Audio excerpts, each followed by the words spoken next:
Will Christian Wood save or hinder the Lakers? After the initial buzz surrounding the Lakers' acquisition of Christian Wood, it's now time for him to blend seamlessly into the team's spirit. With this, naturally, come anticipations.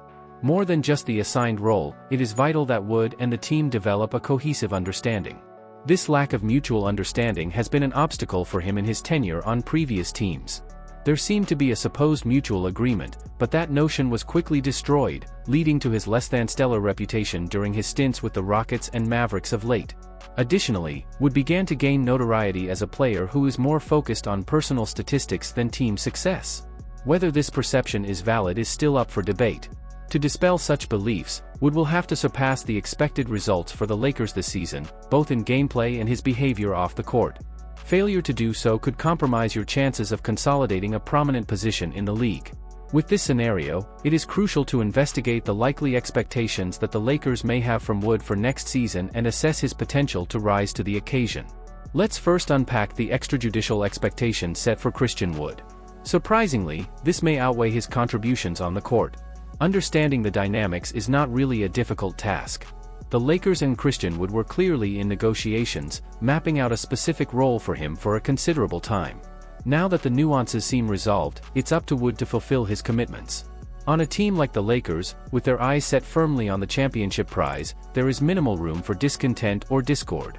They cannot afford to have a player who is dissatisfied or who does not identify with the team's mission. Word on the street is that Wood has expressed dissatisfaction with her roles in previous settings.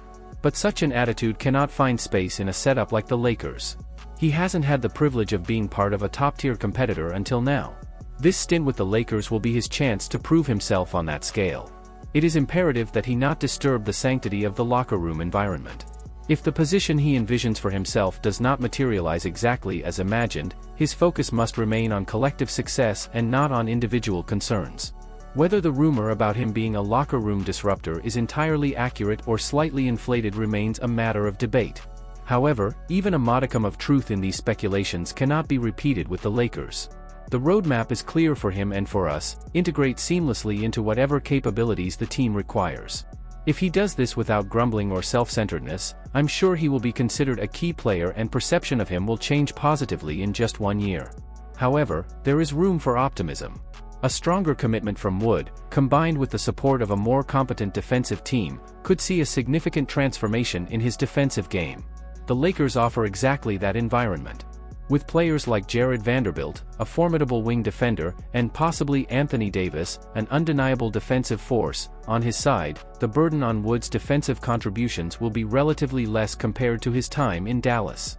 However, Wood must not be complacent. While it may be tempting to rely solely on defensive giants like Davis or Vanderbilt, Wood also has a role to play in strengthening the defense. Athletics was never his weakness. His challenges have always revolved around a lack of consistent commitment and the absence of a robust defensive support system. Reflecting on the past, the defenses of the teams Wood has played for have not been particularly inspiring. Over the past 4 seasons, these teams have ranked 25th, 30th, 27th and 22nd defensively, dating back to the 2019-2020 NBA season. This is not only an indictment of Wood's defensive abilities, but it also says a lot about the defensive inadequacies of the teams he was a part of. But as he enters the fold of a renowned defensive powerhouse like the Lakers, his defensive contributions, both quantitatively and qualitatively, will be closely scrutinized. It's a golden opportunity for Wood to shake off past criticism and elevate his defensive stature in the league. While it's suggested that Wood might share the floor with the likes of Anthony Davis, that doesn't indicate he'll always be on his or Vanderbilt's side.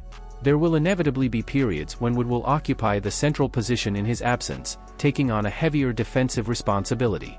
For Wood to successfully navigate these instances, a firm commitment to defense is non-negotiable. Nobody expects him to reach extraordinary levels in defense, but achieving defensive competence, hovering around the league average, is the objective. Darvin Ham, known for his no-nonsense approach, probably expects that from Wood.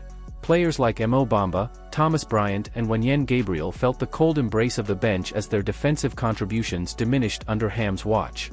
There is no reason to believe Christian Wood would be exempt from similar treatment if he did not step up defensively. However, defense isn't the only focal point of Wood's expected contributions. We are well familiar with his offensive prowess, and while he must continually improve this aspect of his game, what needs immediate attention is his defensive reliability. Without a doubt, he must show that he can be more than just a passive presence in defense. At the same time, Wood's offensive consistency, particularly his three-point shooting proficiency, remains key. As previously highlighted, the Lakers have demonstrated a dearth of consistent, high-volume three-point shooters. Last season, only a few, including D'Angelo Russell, Reeves and Prince, fit that description, a far cry from what modern NBA gameplay demands. With the addition of Wood, he could substantially increase the Lakers' spacing issues. Keeping big opponents away from the rim, Wood's perimeter shooting could be the foundation for the Lakers' offensive schemes. While we can discuss his defensive mistakes, Wood's offensive capabilities, especially his spacing, remain unquestioned. Boasting a nearly 38% three-point shooting record from beyond the arc on an average of 3.5 attempts per game, his proficiency is a rare commodity for a player of his size in the contemporary NBA landscape. When sharing the field with assertive players like LeBron James and Anthony Davis, Christian Wood's ability to space the court is indispensable. His stature as a sizable player offers the dual advantage of taking his defender, usually another big one, off the field. This strategic move creates an ideal environment for superstars like LeBron and AD, who predominantly generate their offense by driving to the rim. The responsibility of securing this ample playground for his maneuvers largely rests with players like Wood. But when defenses converge on these dominant players, Wood's role is critical. He's not just there to stretch the floor, he's expected to punish defenses by hitting those three-point shots when left open. To illustrate, of the 4.2 three-point shots Wood made last season, he efficiently converted 3.5 catch-and-shoot triples with an impressive 41.8% accuracy. Such efficiency, especially coming from a player on a minimum contract like Wood, is a rarity in today's NBA. While Christian Wood's talent is undeniable, integrating him seamlessly into the Lakers' dynamic poses a particular conundrum. Historically, he's shown a preference for being at the heart of the action, steering the team's offensive maneuvers. However, the Lakers, with their pre-existing star-studded lineup and established strategies, might have a different vision for his role on the court. It's not about merely confining Wood to the wings or corners, merely waiting for a pass or setting screens. While such a restricted role might negate some of his offensive prowess, the other extreme can also be detrimental. The team must avoid giving him the notion that he's the focal point, or that the playmaking largely depends on his moves and decisions. Additionally, Wood's integration isn't just about on-court tactics. The locker room dynamics, practice sessions, and even off-court activities play a crucial role in shaping a player's psyche and sense of belonging. Ensuring Wood feels valued but not overly indispensable will be key.